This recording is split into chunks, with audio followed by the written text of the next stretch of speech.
Olá, galera do sexto ano, bem-vindos a mais uma aula de geografia. Eu sou a professora Priscila e nessa aula nós vamos estudar hidrografia, em específico as águas superficiais. São as águas que ficam sobre a superfície da Terra, beleza? Pegue seu material didático e vamos acompanhando. Então, aqui para você ter uma noção, fazer uma comparação do total de água no planeta. Então, nós temos aqui a totalidade de água no planeta. E aqui, esse pontinho praticamente imperceptível aqui nessa imagem é a água de rios e lagos, né? Oceanos e mares faz parte daquele 97% de água salgada. Então, reparem que a quantidade de água superficial, né, que são os rios e os lagos, água doce, né, e potável, é bem pequena diante de toda a totalidade de água do nosso planeta. Por isso, devemos sim, com pequenas ações no nosso cotidiano, preservar a água potável, certo? Dentro de casa, o tempo todo a gente tem que estar pensando que é um recurso natural extremamente precioso que nós precisamos preservar, certo? Então aqui nós temos os rios. O rio é uma água corrente, certo? Que vai traçando seu leito, ele segue um caminho entre a sua nascente e a sua foz. O rio, ele tem a nascente sempre em relevos de maior altitude, sempre de lugares mais altos e vai escoando, né, cavando o seu leito, ele vai ali, né, levando sedimentos, cavando o seu leito e traçando o seu curso, que é o seu caminho, né, o caminho que ele percorre até a foz do rio, que é onde o rio termina. Esse rio, quando ele termina, ele vai desaguar no oceano, ele vai desaguar em outro rio, em um lago, ou até mesmo ele infiltra, né, para as camadas subterrâneas, ou até pode acontecer dele ser evaporado, né? Ele simplesmente desaparece, ele evapora e não tem mais aí vazão de água, certo? Então nós temos aqui a nascente do rio, em relevos mais altos, que a gente chama de divisor de água. Por que divisor de água? Porque, por exemplo, aqui nessa montanha, essa neve derretendo, ela vai escoar água tanto para esse lado quanto para o outro lado do relevo. Então, aqui é um divisor de água, um divisor de rios, vamos colocar. Ele também pode ser chamado interflúvio, entre flúvio, né, de rios, entre rios. Beleza? Então, olha só. E outra, o rio ele pode nascer tanto do derretimento de geleiras, né, de relevos mais altos, quanto também de minas e de olho d'água e também de chuva. A chuva escoando no relevo mais alto vai escoando para os relevos mais baixos, né? Vamos supor aqui, ó, chuva, e aí um pouco da água escoa para esse lado e outro pouco de água escoa para o outro lado do relevo. Então, aqui, de qualquer forma, é um divisor de águas. Então, as nascentes em áreas mais elevadas, certo? Aqui, as margens dos rios, margem esquerda e margem direita. Nós temos aqui uma bacia hidrográfica. Reparem que nós temos os relevos mais altos, onde estão a nascente, olha, de todos os rios. Reparem que esses rios menores, eles desaguam no rio de maior volume de água, aumentando ainda mais o seu volume. Então, olha só, o que a gente chama de afluentes. E o rio maior, o principal rio dessa bacia hidrográfica, a gente chama então de rio principal, certo? O rio principal, ele tem os seus afluentes, que são rios de menor porte, né? Da mesma forma, ó, tem as suas nascentes em relevos mais altos, escoa, né? Tem a sua foz aqui, olha, a foz desse afluente no rio principal, e o rio principal tem a sua foz ou no, né, em mares e oceanos, ou em outro rio, enfim, ou em lagos. Mas presta atenção no formato do relevo. Esses rios interligados que compõem aqui todo esse relevo, essa área de drenagem, a gente chama de bacia hidrográfica, certo? Então, essa bacia hidrográfica, ela tem esse nome justamente, olha, por ter áreas mais altas que vão escoando para as áreas mais baixas e a foz do rio fica na parte mais baixa do relevo. Então, é o natural, né, gente? Estranho seria se o rio começasse da parte mais baixa e a água subisse, né, o relevo. E não acontece. Então, a água vai escoando para as partes mais baixas do relevo, mais baixas do relevo. Certo? Então, nós temos aqui a bacia hidrográfica, que eu falei para vocês, um conjunto de rios interligados, ali aquela área, né, envolvida ali com todos esses rios.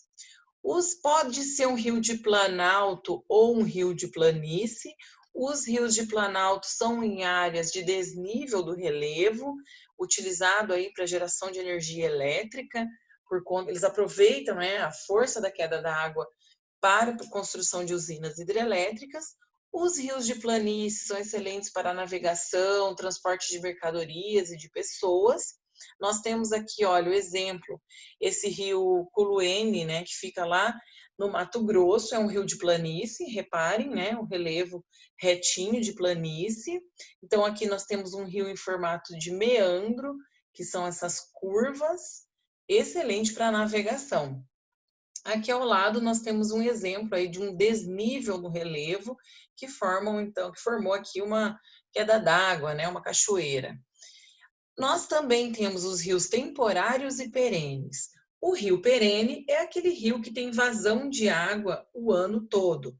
Durante todo o ano, a nascente dele é alimentada, ou por derretimento de geleiras, ou por chuva, ou por uma mina d'água.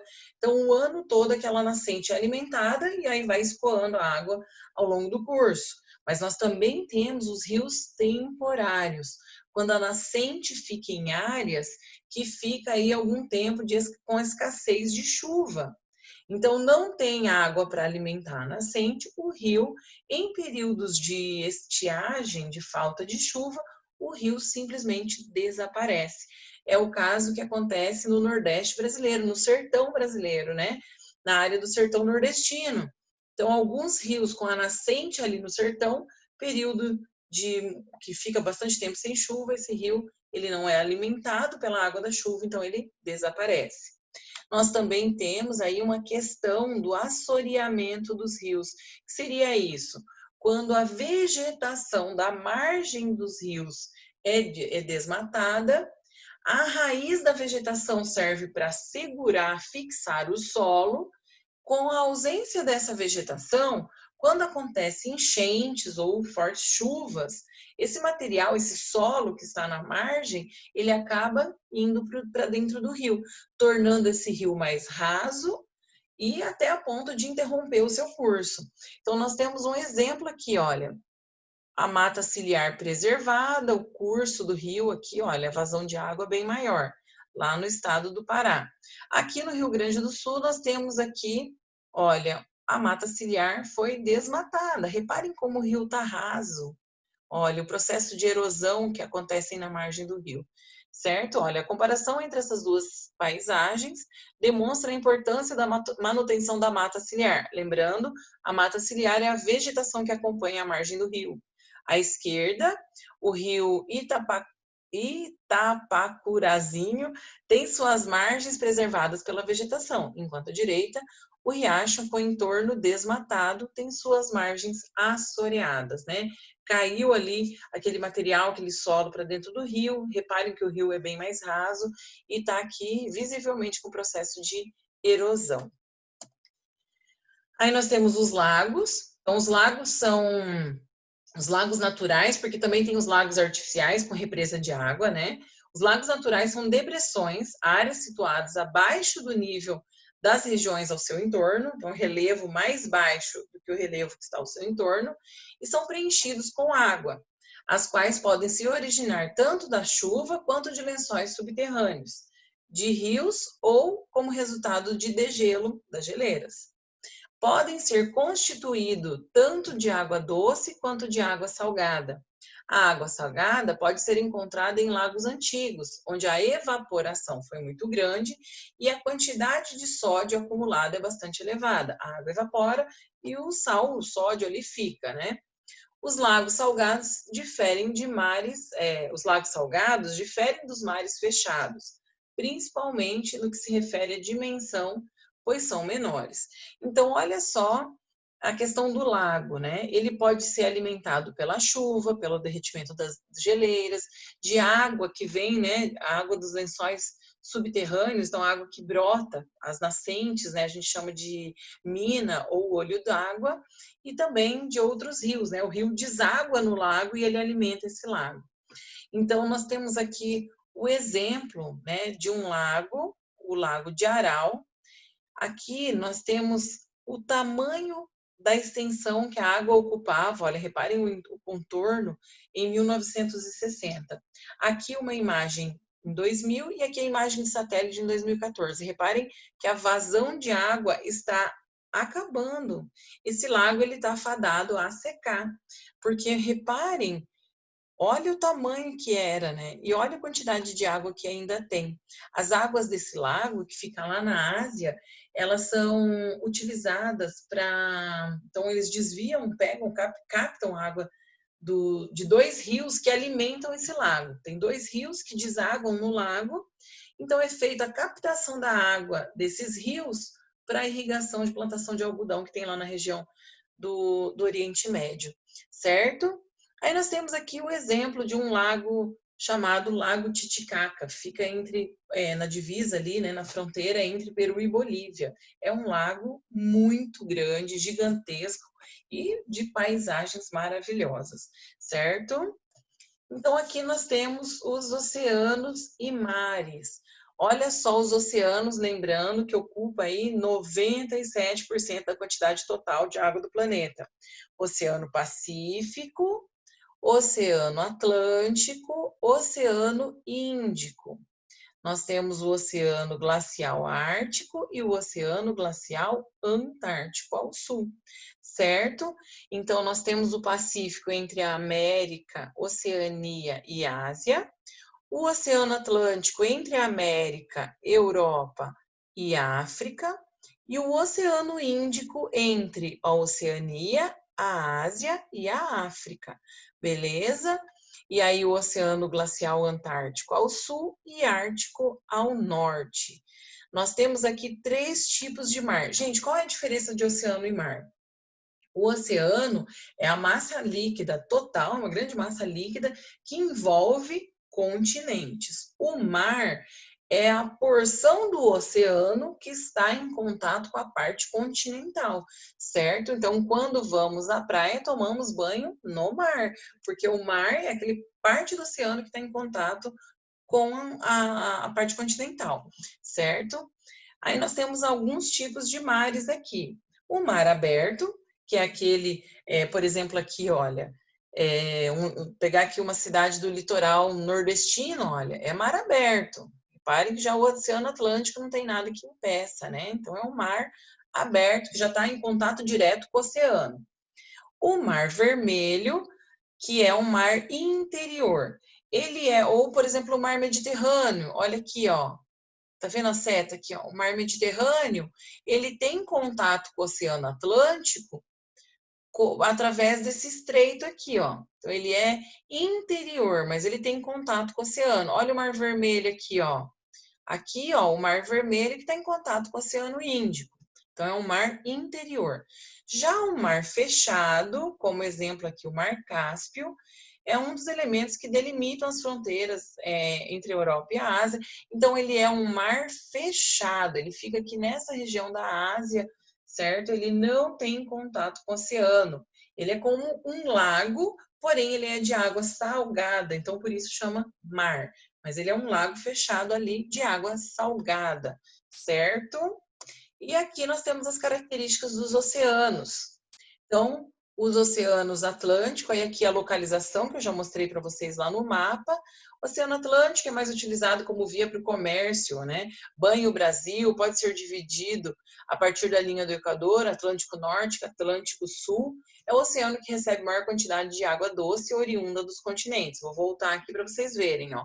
Oceano Atlântico, muitos rios desaguam aqui nessa parte continental, desaguam no Oceano Atlântico. Ele é importantíssimo via de transporte, para transporte de cargas e mercadorias, olha. Tanto da América para a Europa, para cá, aqui para o Oceano Índico também. Então, Oceano Atlântico. O Oceano Pacífico é o maior de todos os oceanos, é o maior que toda a área ocupada por continentes e ilhas. Então, é gigantesco a área ocupada pelo Oceano Atlântico. É nele que se localiza o ponto mais profundo de todos os oceanos, que são as Fossas Marianas, com mais de 11 mil metros, né? Com mais de 11 quilômetros de profundidade, gente. É muito fundo. Não chega a radiação solar aqui, e é nesse lugar, nessas Fossas Marianas, se você pesquisar, você vai achar animais abissais. São animais que se adaptaram à ausência de luz, porque a radiação solar não chega nessa profundidade. Oceano Índico, são os oceanos aqui, ó, o terceiro maior oceano e desempenha um papel fundamental na caracterização climática das terras localizadas ao norte e na regulação das massas de ar. O Oceano Glacial Ártico, que fica ao norte, localizado na região polar, em sua maior parte fica congelado permanentemente e é o menor dos oceanos. E o Oceano Glacial Antártico também pode ser denominado Oceano Circumpolar Antártico, uma vez que as correntes marítimas circulam esse continente de maneira constante, que é o continente antártico. Por conta disso, está em contato com os oceanos Atlântico, Pacífico e Índico. Ele tem contato com os 3 grandes oceanos aí do nosso planeta. Beleza, galera? Espero ter contribuído para o seu conhecimento e até a próxima.